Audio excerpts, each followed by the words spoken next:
The monitors around the hospital bed screamed in sharp, uneven rhythms as the room filled with a quiet panic that no one wanted to say out loud. A Navy SEAL sniper, one of the most precise and feared men on the battlefield, was dying, and none of the doctors in the room could reach him anymore. His pulse was fading, his breathing shallow, his body locked somewhere between life and whatever waited on the other side. Specialists stood around him with years of training behind their eyes, yet every one of them carried the same silent truth in their hearts: they were losing him. And then, from the doorway, a nurse whispered a call sign that made the impossible happen. Before we continue, if you believe in kindness, second chances, and the power of human connection even in the darkest moments, take a moment to like this video, comment where you're watching from, share this story with someone who needs hope, and subscribe to the channel for more emotional stories like this. The military hospital in San Diego had seen its share of wounded heroes, but this case had brought an unusual tension to the surgical wing. The man lying on the bed was known to the world only by a classified record number, but among the SEAL teams, he was known as Spectre. His real name was Ethan Cole, a sniper whose reputation had traveled through whispered conversations in barracks and command centers. Ethan had completed missions that most soldiers would never speak about, missions that required patience, precision, and nerve strong enough to withstand hours of silence before a single life-changing shot.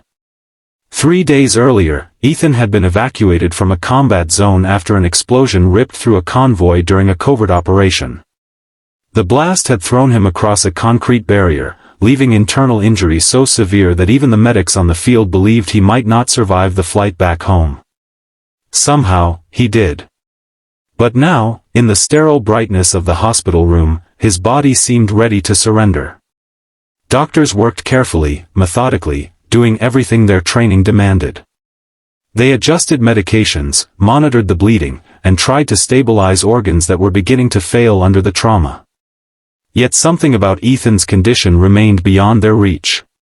His mind seemed distant, locked away behind the walls of unconsciousness.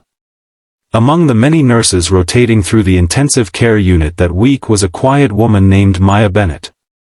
At 34 years old, Maya had spent more than a decade working with trauma patients, but military cases always felt different to her. These men and women arrived carrying not only physical wounds but also the invisible weight of everything they had seen and endured.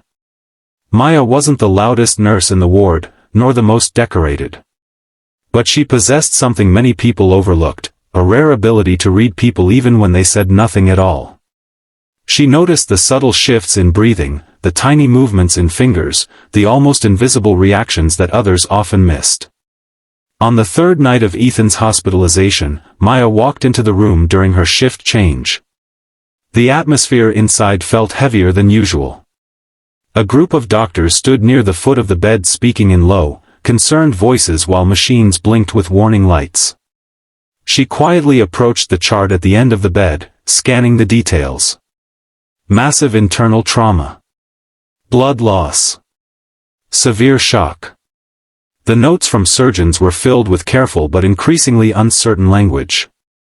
Maya looked at the man lying motionless beneath the hospital blankets.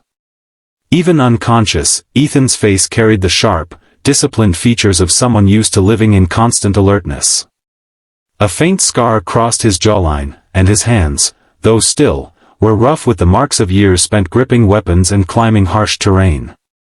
Something about him stirred a strange familiarity in Maya's memory. Over the next several hours, Ethan's condition continued to decline. His heart rate dropped unpredictably, and the doctors began discussing more aggressive measures.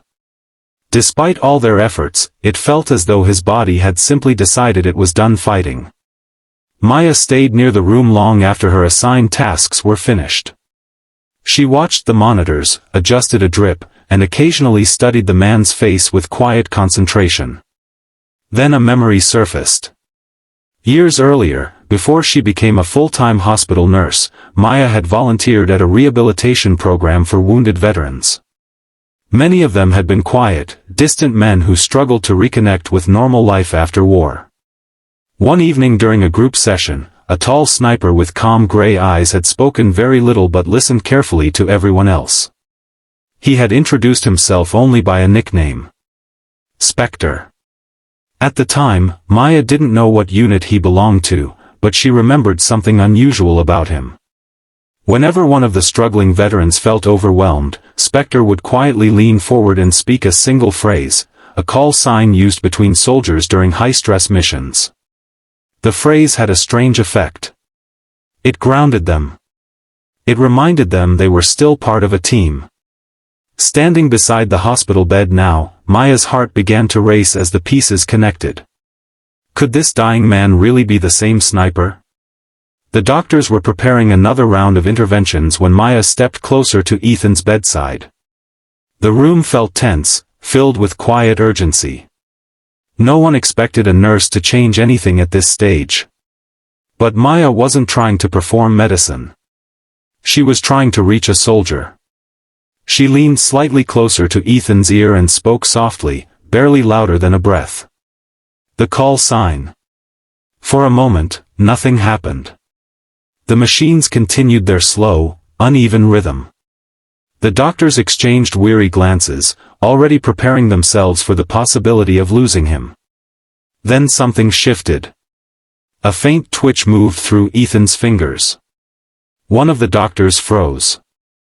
Maya said the call sign again, this time slightly louder, her voice steady but filled with emotion. It was the same word she remembered from the rehabilitation room years ago, the word that soldiers used when they needed to remind one another to hold on. Suddenly, Ethan's breathing changed. The monitors beeped faster. His pulse, which had been fading, began climbing back toward stability. The entire room went silent as the doctors leaned closer to the screen. What they were seeing made no medical sense. A man whose body had been shutting down was responding to something deeper than medication. Maya continued speaking quietly, repeating the call sign and a few words of encouragement, her voice calm and grounded. Inside Ethan's mind, somewhere beyond the fog of pain and darkness, something had reached him. For days his consciousness had drifted through a void of distant echoes and fading memories. The battlefield, the explosion, the chaos, it all blurred together into a silent emptiness. But then the voice appeared. Familiar. Steady. Calling him back the same way teammates did during missions when things went wrong. And slowly, instinct took over. A SEAL sniper was trained never to give up position, never to surrender ground without a fight. His body responded. Minute by minute, the monitors reflected a gradual return to life. It wasn't a miracle in the dramatic sense people imagine. It was quieter than that. Subtle. Fragile. But real. The doctors adjusted their treatment immediately, realizing they had been given another chance. Hours later, Ethan's condition stabilized enough for the medical team to finally step back and breathe.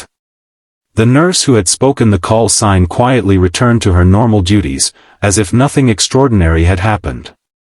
But word spread quickly through the hospital corridors. The sniper who had been moments from death had come back after hearing a voice from his past. 2 days later, Ethan opened his eyes. The room looked unfamiliar at first, bright and sterile, filled with the soft hum of medical equipment. His body felt heavy, but alive. And standing near the window was the nurse who had called him back. Recognition slowly appeared in his expression as memories returned piece by piece. Maya didn't say much. She simply gave a small smile, the kind that carried both relief and quiet pride. Because sometimes survival isn't just about medicine.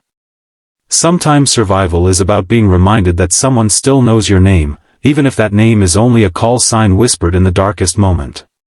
Before we finish, if this story touched your heart or reminded you of the quiet heroes working in hospitals and on battlefields every day, please take a moment to like the video, share it with someone who believes in hope, and subscribe to the channel. And I have one special request for you. Before the ending of this story fades, please comment the word respect below to honor the nurses, medics, and soldiers who never stop fighting for life. Because sometimes the difference between losing someone and saving them isn't a machine, a surgery, or a medicine. Sometimes it's simply a voice that refuses to let them disappear. And on that quiet night in the hospital, one nurse's voice became the lifeline that pulled a sniper back from the edge of darkness.